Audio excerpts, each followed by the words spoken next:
నమస్కారం. ఇప్పుడు మనము ఎంఎస్ఎంఈ ఇండస్ట్రియల్ పార్క్లో ఉన్నాము. ఇది గ్రీన్ ఇండస్ట్రియల్ పార్క్ అండి. ఇది వచ్చేసి 543 ఏకర్స్లో ఉన్నది. ఇది అప్ టు 2000 ఏకర్స్ వరకు ఎక్స్టెండ్ చేయబోతున్నారు మన తెలంగాణ గవర్నమెంట్. ఇదేంటంటే పారిశ్రామిక ఒక సమాఖ్య అనమాట. పరిశ్రమలన్నీ కూడా చిన్న పరిశ్రమలన్నీ కూడా ఒక చోట పెట్టారు.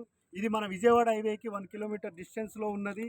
మనకి చౌటుప్పల్కి నియర్ బై 10 కిలోమీటర్ డిస్టెన్స్లో మల్కాపూర్ సెజ్ అంటారు దీన్ని. దీంట్లో మొత్తం కూడా electrical and engineering and food సంబంధించిన కంపెనీలు ఉన్నాయి. నాన్ పొల్యూటెడ్ ఇండస్ట్రీస్ అండి. ఈ ఇండస్ట్రీస్ కూడా అన్నీ కూడా చూడొచ్చు మీరు. ఇక్కడ వచ్చేసి మన స్కిల్ డెవలప్మెంట్ సెంటర్ కూడా పెట్టారు. ఇక్కడ అందరికీ నైపుణ్యం ఉన్న వాళ్ళకి లేని వాళ్ళకి నేర్పించి మళ్ళీ ఇక్కడ జాబ్స్ కూడా ఇస్తారనమాట. సో ఈ ఇండస్ట్రీస్కి దగ్గరగా ఉన్నటువంటి మన వెంచర్ వచ్చేసి ఏఆర్కే పురం అండి. అక్కడ మనం ప్లాట్ ఇన్వెస్ట్మెంట్ చేసుకోవచ్చు. Very near by SEZ. ఇది స్పెషల్ ఎకనామిక్ జోన్ కాబట్టి ఇక్కడ ఒక 1 lakh ఎంప్లాయ్మెంట్ రాబోతుంది ఇన్ ఫ్యూచర్లో. ఇప్పుడు ఆల్రెడీ 25,000 ఎంప్లాయ్మెంట్ ఉంది ఇక్కడ. సో మీరు చూడొచ్చు ఇక్కడ ఎంత అద్భుతంగా రోడ్లు కానీ ఎలా చేశారు. ఇది వచ్చేసి చాలా బాగుందండి.